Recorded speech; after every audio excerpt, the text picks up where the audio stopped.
एक सरल और आगे बढ़ने की सोच रखने वाला लड़का। सुनील, बेटा सुनील कहाँ है? अरे जरा एक गिलास पानी तो दे दो।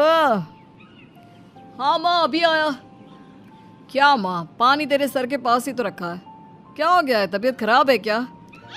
अरे नहीं नहीं, वो उठने का मन ही नहीं कर रहा था, तो देखा ही नहीं। वैसे क्या कर रहा है? यहाँ बैठ ना मेरे पास। माँ पढ़ रहा था। वो क्या है ना, नौकरी में तो वक्त नहीं मिलता, अब ऑफिस से घर आकर ही तो वक्त मिलता है। अच्छा अच्छा ठीक है, पढ़ ले जा बेटा। सुनील पढ़ लिख कर और आगे बढ़ना चाहता था, लेकिन माँ की तबीयत खराब देखकर सोचता है कि शादी ही कर ले। कब तक माँ का ख्याल वो अकेले रख पाएगा? तो एक दिन, माँ ये ममता है, मैंने इससे शादी कर ली है। तुम्हारी तबीयत भी ठीक नहीं रहती, तो मैंने सोचा शादी कर लेता हूँ। घर संभालने वाली और तुम्हें संभालने वाली कोई आ जाएगी तो अच्छा रहेगा। माँ अचानक से सामने बहू देखकर हैरान रह जाती है। बेटा ये क्या बात होती है? न बैंड, न बाजा, न दहेज, न शगुन, ऐसा कैसे बहू आ गई? माँ तू तो जानती है, मैं नौकरी के साथ पढ़ाई कर रहा हूँ, तो कहाँ से इतना पैसा बचा पाता कि धूमधाम से शादी करता। वैसे भी माँ, लोग तो आकर खाकर निकल जाएंगे, इसलिए बस वैसे ही। माँ जी, मैं आपका ख्याल रखूंगी। वैसे भी ये आगे की पढ़ाई कर रहे हैं, अच्छा कुछ कर गए तो सबके दिन फिर से अच्छे आ जाएंगे। सास को ममता की बात ठीक तो लगती है, लेकिन मन में कहीं ना कहीं लगता है कि कहीं बहू बेटे को लेकर फुर्र ना हो जाए और फिर तो वो रह जाएगी अकेली। बेटा देख, मेरा जो कुछ भी है वो सुनील ही है, और सुनील का भी अब इस दुनिया में मैं ही हूँ और कोई नहीं। क्या सुनील? बिल्कुल माँ, लेकिन आज से ममता भी मेरे जीवन का अहम हिस्सा है, जैसे तू है। सास को बड़ा बुरा लगता है कि उसकी सल्तनत में कोई और हिस्सेदार कैसे हो सकता है। कैसे कोई और उसके 30 साल के बेटे की जिंदगी में अचानक से आकर बराबर का हिस्सेदार बन सकता है। देख बहू, मैं भले थोड़ा बीमार रहती हूँ, लेकिन इसका मतलब यह नहीं कि घर की चीज़ों में मेरा कंट्रोल खत्म हो गया है। मैं आज भी इस घर की रानी हूँ, समझी? बेटा सोचता है कि ये माँ को अचानक से क्या हो गया। कल तक जो माँ कहती थी कि जिंदगी का कोई भरोसा नहीं, वो अचानक से जंग के मैदान की झांसी की रानी कैसे बन गई? माँ क्या हो गया है? सब ठीक है ना? अचानक कैसी बात कर रही हो? ममता का आज पहला दिन है, स्वागत करो उसका। आसपास की आंटियों को बुलाओ, नई दुल्हन की मुंह दिखाए करवाओ। खैर, सास होने का फर्ज निभाती है और बाद में एक सहेली के साथ बाहर निकल जाती है। क्यों री बताया नहीं कि बेटे का ब्याह कर रही हो? वैसे तो सारा दिन हम ही में घुसी रहती हो। अरे मुझे भी तो अभी पता चला, यूं अचानक सर पर लेकर आ गया। कहता है बहू है माँ तुम्हारी, अब इसको भी इतना ही मैं प्यार करता हूँ जितना तुझे करता हूँ। लो जी, ये क्या बात होगी? क्यों इतना प्यार करता है? अरे माँ का प्यार तो ज़्यादा होता है।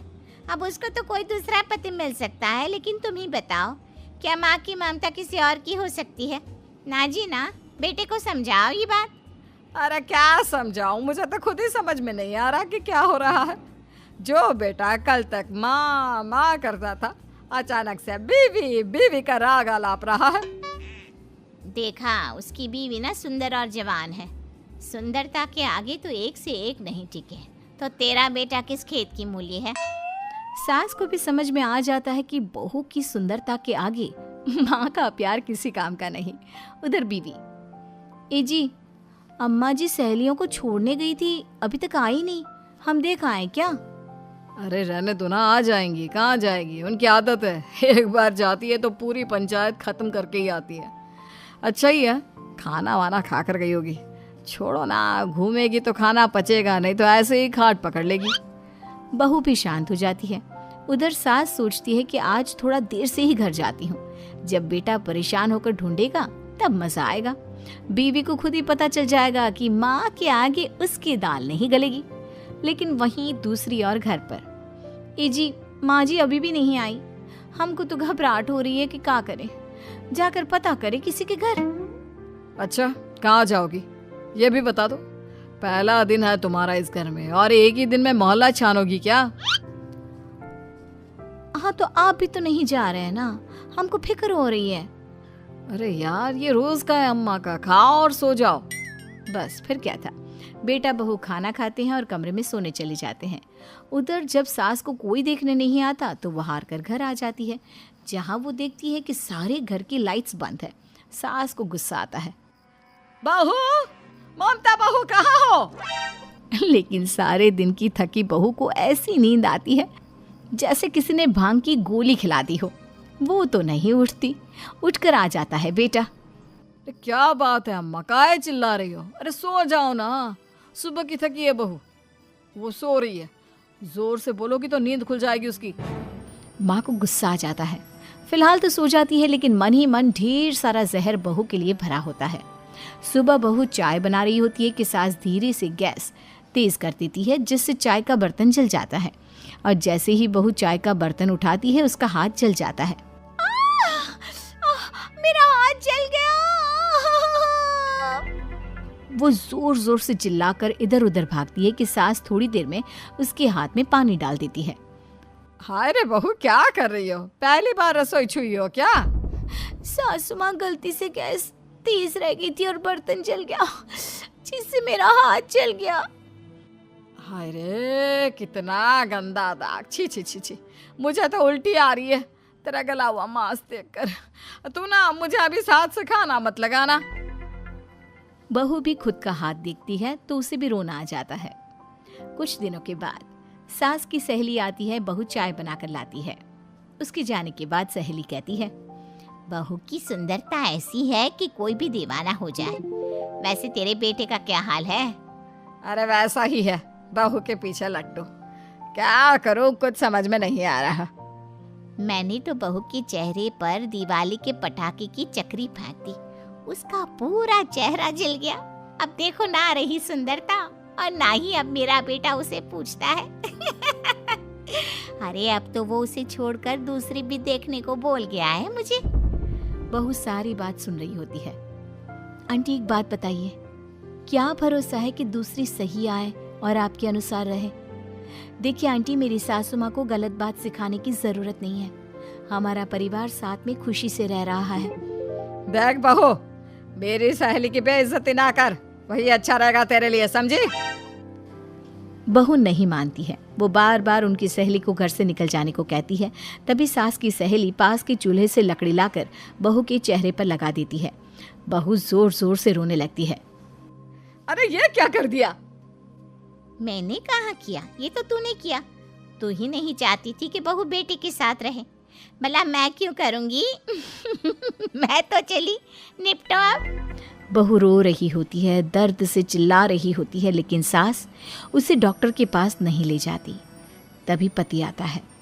क्या हो गया ममता? ये दाग कैसे लगा? तुम कैसे जली? ममता कुछ नहीं कहती, बस दर्द से करा रही होती है। पति माँ की तरफ देखता है। हो ना हो माँ, ये पक्का आपका काम है। आप ही ममता से जला करती थी ना। देखना माँ, अब पुलिस आएगी, केस बनेगा, लेकिन पहले मैं ममता को अस्पताल लेकर जा रहा हूँ। सभी अस्पताल जाते हैं, जहाँ डॉक्टर ममता की सास से कहते हैं, आपने तो नहीं जलाया ना बहू को? अब ममता की सास के तो पसीने छूट रहे होते हैं। वो घबरा कर कहती है, ना ना डॉक्टर साहब, कैसी बात करते हैं? हम क्यों जलाएंगे अपनी बहू को? डॉक्टर ममता के पति से पूछते हैं। देखिए, क्योंकि ये ससुराल में जली है तो मामला पुलिस का बनता है, तो आप पहले पुलिस को बुलाइए, तभी इलाज पूरा होगा। सास डर जाती है कि अब तो बच्ची जिंदगी जेल में ही रहना होगा। रहने दीजिए ना, पुलिस को क्यों बुलाना? सारी हंसी खत्म हो जाएगी जब पुलिस के डंडे पड़ेंगे। बहू को जलाना भले ही बहुत आसान हो, लेकिन उसके बाद सारी जिंदगी जेल की हवा खाना। सास डर जाती है। पुलिस आती है। पास लेटी दर्द से करा रही ममता स्टेटमेंट देती है। तो क्या हुआ था? कैसे जली आप? ममता पास खड़ी सास को देखती है। बेटी बताओ, कैसे जल गई तुम? ओए, काका का किरण वाली शाहरुख, चुप, बिल्कुल चुप। सास चुप। सभी इंतजार करते हैं कि ममता क्या बोलेगी। जी मैं खाना बना रही थी, लकड़ी उड़कर मेरे ऊपर गिर गई और मैं जल गई। सास बहू की बात सुनकर रोने लगती है। देखा माँ, कितनी समझदार है ममता। ये चाहती तो हाँ बेटा, ये चाहती तो मैं आज जेल में होती। मुझे माफ कर दे, मैं आगे से अभी कभी ऐसा नहीं करूंगी। बहू के साथ मिलकर रहूंगी। मुझे